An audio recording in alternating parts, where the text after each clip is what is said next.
June 16th, Kansas City, Argentina versus Algeria. The biggest stage in world football. Lionel Messi scores. He wheels away. And then, something strange. Something that cuts through all the noise of 60,000 fans and a stadium full of fireworks. He cries. Not the happy tears of a man who just put his country ahead in a World Cup match. Not the relief of a goal scorer who has been waiting for his moment. These are heavy tears. Private tears. The kind that don't belong in a football match at all. The cameras catch it.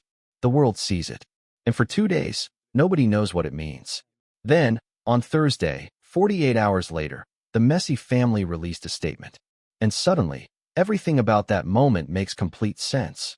What was in that statement, and the full story behind those tears, is what this video is about. The match itself was historic by any measure. Argentina began their title defense with a 3-0 win over Algeria. The captain kicked off the tournament with a magnificent hat trick. Records were broken. History was made. After Messi's opening goal in the 17th minute, the all-time FIFA World Cup record goalscorer appeared on the verge of tears. The cameras lingered on his face. His teammates embraced him. The crowd roared. And Messi stood there, in the middle of all of it, using his shirt to wipe his eyes. The world immediately started asking, why? Was it the emotion of a 6th World Cup? The weight of being 38 years old and still doing this? The relief of a record? The gratitude of a champion who knows the clock is ticking? None of that. Messi wiped away tears with his shirt after scoring Argentina's first goal. My tears after the first goal? I've had some tough days. It wasn't related to football.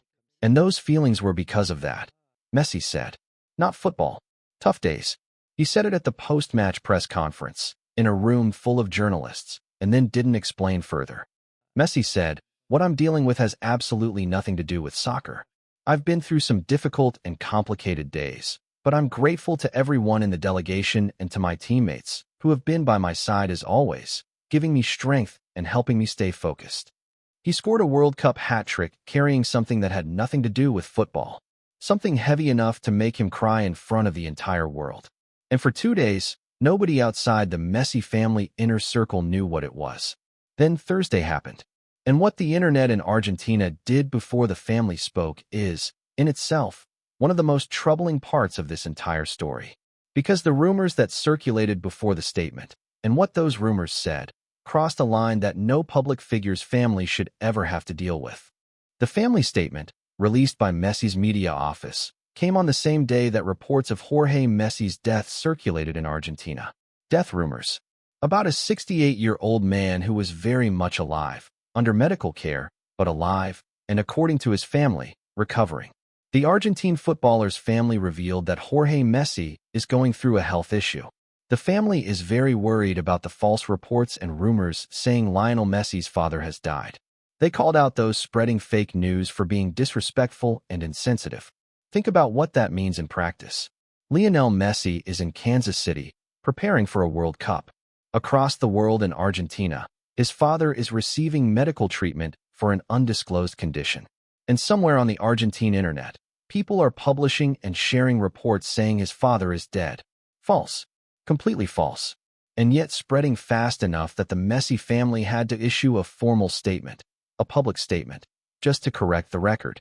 In light of the reports, rumors, and speculation that have circulated in recent hours, the family wishes to express its deep concern regarding the lack of sensitivity, respect, and discretion with which some individuals have treated a strictly private family matter. That language, lack of sensitivity, respect, and discretion, is measured, restrained. But the message underneath it is clear. People caused real harm to a real family by spreading unverified information about the health and death of a private individual. The family would also like to clarify that only Jorge's immediate family has real and accurate information regarding his condition. Therefore, any version, statement, or information that does not come directly from the family should not be trusted. This is a family drawing a very clear line. They are the only source. Everything else is noise. And they were forced to say it publicly because the noise got too loud to ignore. The statement itself, released Thursday through Messi's official media office, was brief, careful, deliberately limited in what it disclosed. Jorge is going through a health situation, the Messi family said. No diagnosis. No details of what the illness is. No hospital named.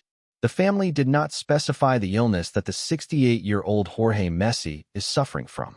At this time, he is under medical supervision, recovering and progressing favorably within the condition he is experiencing. Recovering. Progressing favorably. Those two words are the most important in the entire statement. They are the family's way of telling the world, he is not gone. He is not in danger of immediate crisis. He is fighting, and the fight is going in the right direction. At times like these, we ask for responsibility, prudence, and humanity, the family said.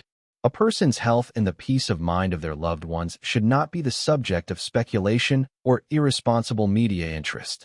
Responsibility, prudence, humanity. 3 words directed at media outlets, social media users, and anyone who chose to speculate about a private family's medical reality for clicks, engagement, or entertainment. The statement said any further developments would be communicated by the family, meaning they will talk when they are ready, on their terms, not before. The family also expressed their sincere gratitude for the outpouring of affection, respect, and concern received, acknowledging the people who responded with compassion, because those people exist too, in the same internet that produced the false death reports. Both things are true at once. To understand why this hits so hard, why the world reacted the way it did, and why Messi's tears on that pitch carried so much weight, you need to understand who Jorge Messi actually is to his son, not just as a father, but as the architect of everything Lionel Messi became. Jorge Messi played a key role in his son's career, acting as his agent and managing his business affairs off the field. He accompanied the young Messi to Barcelona in the early 2000s for a tryout at La Masia, the Spanish club's youth academy. That trip changed everything. Lionel Messi was 13 years old, a boy from Rosario with extraordinary talent and a growth hormone deficiency that Argentine clubs had refused to fund treatment for. Jorge Messi took his son to Spain. He put the family in front of Barcelona's directors. He believed, absolutely and completely, that his son belonged at the top of the world. He was right. Jorge Messi also negotiated Messi's contracts with Barcelona and then his transfers to Paris Saint-Germain and Inter Miami, while also managing his son's image rights and several investments in real estate, hotels, and restaurants. Every major decision, every contract, every transfer. For over 2 decades, Jorge Messi sat at every table where his son's future was being decided. He was not just a father in the stands. He was a partner, a protector, the person who translated an extraordinary talent into one of the most successful careers in the history of sport. And yes, that path was not without its complications. In 2016, Messi and his father were convicted in Spain on tax evasion charges, but avoided prison time because the sentence was less than 2 years. That episode was dark and difficult, but it also illustrated something. Jorge Messi was always there, for better and for worse, fighting for his son. Now Lionel Messi is at his 6th World Cup. He is 38 years old. He has already broken records this tournament. And his father, the man who made all of this possible, who drove it, who believed in it before anyone else did, is receiving medical treatment thousands of miles away. Those tears, after that first goal against Algeria, make complete sense now. Messi said, "I've been through some difficult and complicated days, but I'm grateful to everyone in the delegation and to my teammates, who have been by my side as always, giving me strength and helping me stay focused." He carried it. He kept playing. He scored 3 goals. He broke a World Cup record. And he cried, not for the record, not for the tournament, not for the history, but for his father. Jorge Messi is recovering. The family says he is progressing favorably. And Lionel Messi is still at the World Cup, preparing for Argentina's second group match against Austria on Monday in Dallas. There is a version of this story that ends beautifully. A father watching his son lift the second World Cup trophy, healthy and present and proud. Whether football delivers that ending, nobody knows yet. What is known is this. Behind one of the greatest individual performances in World Cup history was a man carrying something that had nothing to do with football. And he scored 3 goals anyway. Stay subscribed for complete coverage of the 2026 World Cup.